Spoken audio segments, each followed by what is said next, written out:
कहा जाता है कि सरकारी नौकरी सबसे सुरक्षित है, इसमें किसी तरह की कोई कटौती नहीं होती। लेकिन महामारी के दौर में सरकारी कर्मचारियों पर भी आंच आ गई है। हालांकि इनका रोजगार नहीं छिना, लेकिन खर्चों में कटौती हो गई।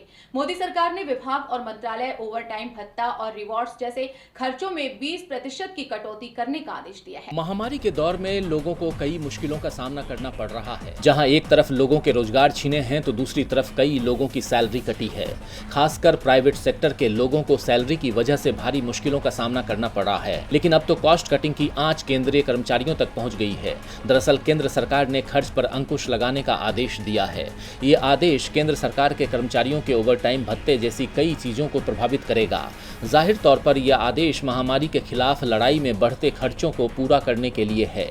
महामारी के बाद पहली बार केंद्र सरकार के विभाग और मंत्रालय ओवरटाइम भत्ता और रिवार्ड्स जैसे खर्चों में 20% की कटौती करेंगे। वित्त मंत्रालय के खर्च विभाग ने एक ज्ञापन जारी किया जो भारत सरकार के सभी सचिवों और मंत्रालयों और विभागों के वित्तीय सलाहकारों को भेजा गया, जिसमें फिजूल खर्च को रोकने के लिए कदम उठाने और इसमें 20% की कमी करने को कहा गया।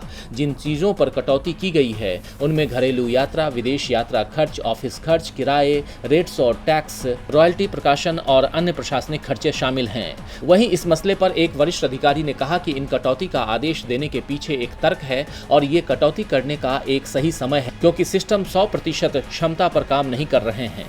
वैसे ये पहली बार नहीं है जब सरकार ने कटौती का आदेश सुनाया हो। इससे पहले वित्त मंत्रालय ने पिछले वित्त वर्ष में 2 बार मंत्रालयों और विभागों के खर्चे में कटौती का आदेश दिया था, लेकिन ओवरटाइम भत्ता और रिवार्ड्स जैसे मदों पर ऐसा आदेश नहीं दिया था। मगर अब इसे भी शामिल कर लिया गया है। यानी साफ है कि महामारी का असर न सिर्फ प्राइवेट कर्मचारियों पर पड़ा है, बल्कि सरकारी कर्मचारी भी इससे अछूते नहीं हैं। लाइव की रिपोर्ट।